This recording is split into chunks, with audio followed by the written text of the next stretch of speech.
Hi, my name is Kira Galbraith. I'm 15 years old and I go to Berkeley High. And the issue that I'm going to be talking about today is gun violence. Gun violence is something that happens to everyone in this country. It's something that doesn't only focus on one community, doesn't only impact one community, and I think that's why it's had such a huge movement recently. So school shootings have been happening my entire life. A lot of people say that my generation is the generation of school shootings. I was born after the Columbine school shooting, and because of that school shooting, and because of how recent school shootings are, I've been desensitized by them. And whenever a school shooting would happen, I had this cycle that I would go through. When it just happened, I would be really sad. I would talk to some of my friends about it because a lot of them didn't know, and talk to my family about it, and after a couple days I would just go on with my life. And thinking back on that, it's kind of horrifying on how easily I was able to get over it and how I didn't want that to change. But all of that changed when Parkland happened, and that entire cycle broke for me.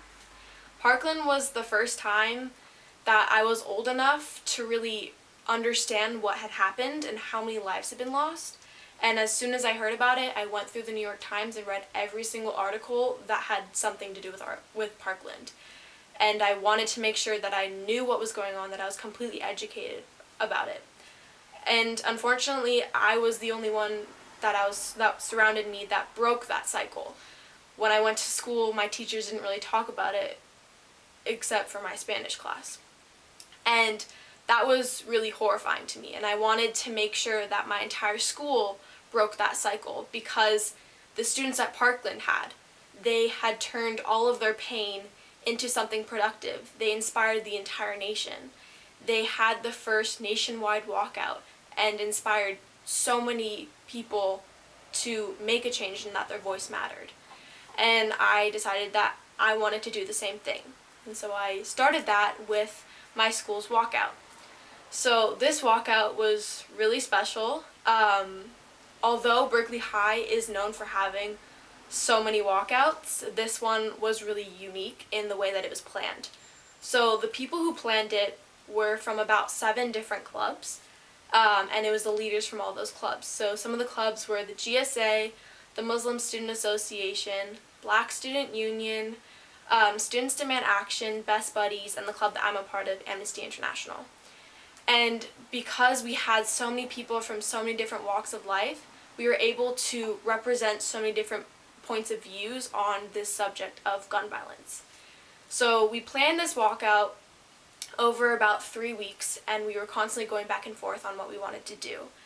And on the day of March 14th, we started out by having 1 to 2 minutes with each club describing how gun violence affects their community. And because Berkeley High is such a huge school and so diverse, we were able to directly relate to almost every single person that was there, because the leaders of this walkout was so diverse. And after that, we had a section that was dedicated to the victims of the shooting. And what we did was I researched a lot on each of the different victims, and we had about 1 minute where for each victim, where 30 seconds of it was talking about who they were, a quote that described them, and then the rest was silence, respecting them. And this was really hard for me because I had done all of this research about each person. When they were being read aloud, I felt like I knew them. And that was something that was also really different about this school shooting than all the others. I felt like even though they lived in Florida, I felt like I knew who that person was that's life was being taken. And after this, we had some speeches, and then we went to the football field and created a human peace sign.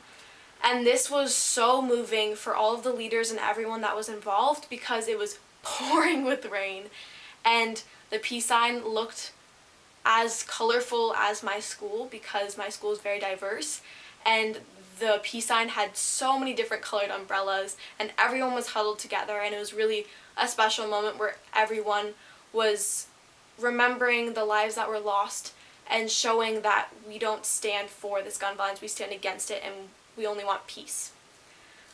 So then after that, the leaders created a club called Berkeley High Activists, and about a week later, this girl from Head Royce named Ruby Baden-Lazar came and basically said, I want to go to Sacramento.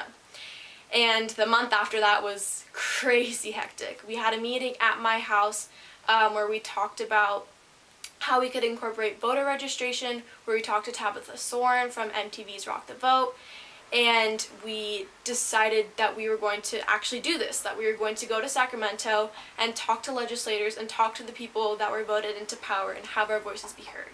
So we did a lot of logistics and we raised $4,000 through GoFundMe. We got an $8,000 grant, and something that we really wanted to focus on for this was that it was student-led, and that this was really focused on the youth and empowering the youth. So we had 6 adults that were there because we needed 1 per each bus. So that was the only adult influence that we had on that. So we had this thing called an advocacy packet that each person got, and it described each role for the lobbying groups, which we had 6 of. One which was the introducer, who talked about who we were as an organization, who BOSTA was, what we stood for, why we're here. We had someone talking about stats, so the numbers of the deaths due to gun violence, different types of gun violence, things like that. And then we had stories where a lot of people talked about school shootings and how that impacted them and their safety at school. And then some people talked about street violence and things like that. And then we had someone who talked about the 4 bills that we were fighting for. So the first bill was raising the age to buy long guns to 21. The second one was making sure that domestic abusers are not able to get access to guns.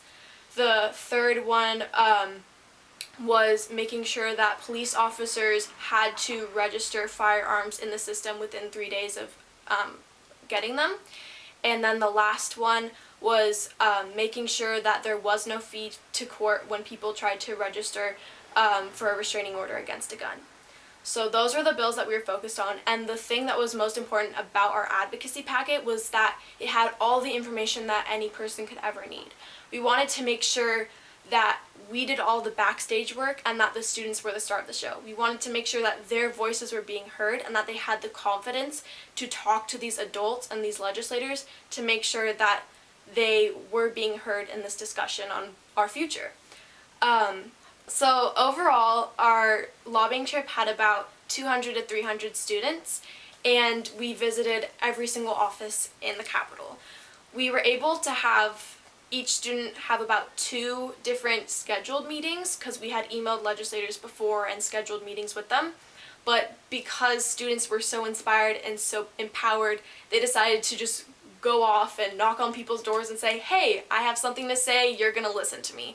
And that was really amazing and incredible to see as a leader, because we never thought that we would have this outcome. And that's what I was most happy about when I look back on this trip. I don't really remember my meeting with the senator that I talked to or the staffer that I talked to.